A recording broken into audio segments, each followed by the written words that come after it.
Olá pessoal, sejam muito bem-vindos à nossa quarta aula do curso Criação de Startups. Hoje daremos início ao módulo 4, a questão da validação da startup. Então, depois da gente encontrar o problema, propor uma solução a partir da ideação e estruturar a nossa startup, vem a parte de colocar esse produto no mercado, esse serviço no mercado e ver como o mercado reage em questão a ele. Bom, a metodologia Lean Startup, ou Startup Enxuta, desenvolvida pelo Eric Rice, é uma metodologia que vem dizendo que se a gente for errar, que a gente erre rápido, barato e aprenda com isso. Então, é uma metodologia que se baseia em 3 pilares principais. A questão de construir, desenvolver uma versão inicial do seu produto, medir, observar como os usuários utilizam essa solução e aprender, identificar melhorias necessárias e se ajustar ao longo do tempo. E cada um desses pilares a gente vai desmembrando e mostrando como funciona na prática em relação ao mercado. Em questão ao MVP, o produto mínimo viável é o produto mais simples, é a versão mais básica de um produto que eu posso criar do meu serviço ou que consegue ainda resolver aquele problema que eu estou me propondo. Então, por exemplo, se o meu MVP, se o meu produto mínimo viável, se a minha solução é um aplicativo, eu posso criar um aplicativo ali, mas eu não preciso criar um aplicativo robusto, complexo, cheio de ferramenta antes de lançar no mercado. Entenda, se você esperou a ideia ficar perfeita demais, se você esperou o produto ficar perfeito demais antes de lançar no mercado, então você demorou demais para ter essa validação do mercado. E isso pode ser que seja frustrante, porque imagina você dedicar tempo, recurso e dinheiro para fazer aquele produto, para fazer aquele aplicativo, para desenvolver aquele serviço e chega no final e ele não é aceito pelo mercado ou as pessoas não usam, não utilizam.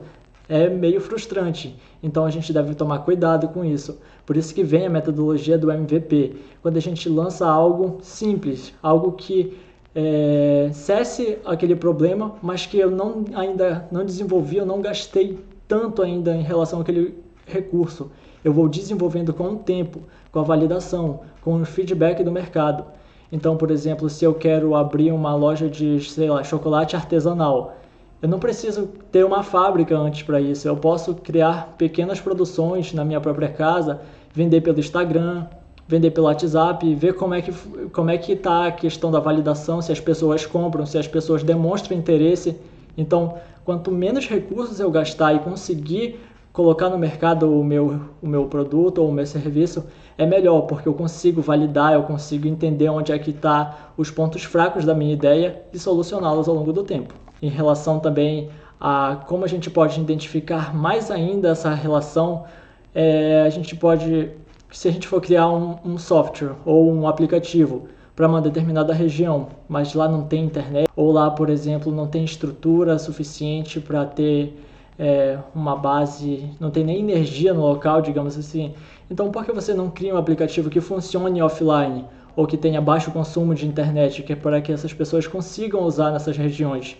Ou um protótipo adaptado à logística fluvial. Então, antes de criar algo robusto, por que eu não mapeio os locais manualmente junto com outros barqueiros para ver se realmente aquelas rotas elas minimizam tempo, minimizam recurso das pessoas, se realmente é viável. Então a gente acaba fazendo um teste de mercado antes.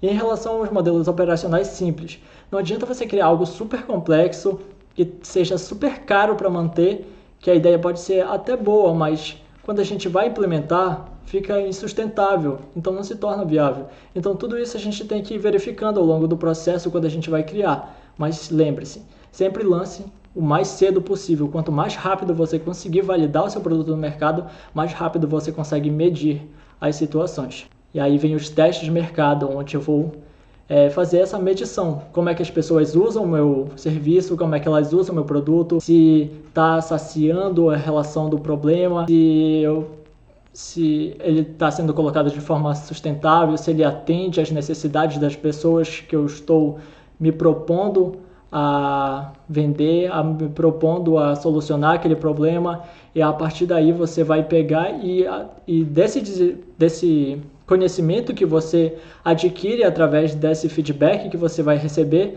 você vai fazer melhorias. E aí vem a parte final, que é a relação dos feedbacks dos clientes. você sempre aprende com os seus clientes. Uma empresa que não utiliza dessa situação, não tem esse relacionamento com seus clientes, ou seja, não escuta o que os clientes estão querendo, geralmente é uma organização que tende a ser muito falha, porque os clientes são a sua principal fonte de feedback direto. Então é através deles que você vai identificar o que está precisando melhorar, é através deles que você vai precisar compreender melhor a sua própria solução e a partir disso fazer as melhorias necessárias. Então entender que quando a gente tem um problema, quando a gente tem uma solução que a gente quer propor, a gente tem que primeiro se apaixonar pelo problema, porque para o problema existem várias soluções e você tem que saber a hora certa de pivotar. Por exemplo, ao longo do processo eu vi que a minha ideia, a minha solução, ela não se adequava necessariamente àquela situação, mas eu aprendi com isso no meio do processo.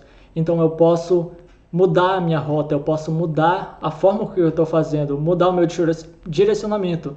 E isso é muito importante, porque esse aprendizado não se perde. Quanto mais você cria, quanto mais você aprende, nas próximas vezes você já sabe por onde percorrer, você sabe onde você está pisando. E isso não tem preço, porque o conhecimento ele gera mais assertividade em questão de quando você vai implementar uma nova ideia. Bom, pessoal, é isso. Essa foi nossa quarta aula e nos vemos nos próximos blocos. Tchau, tchau.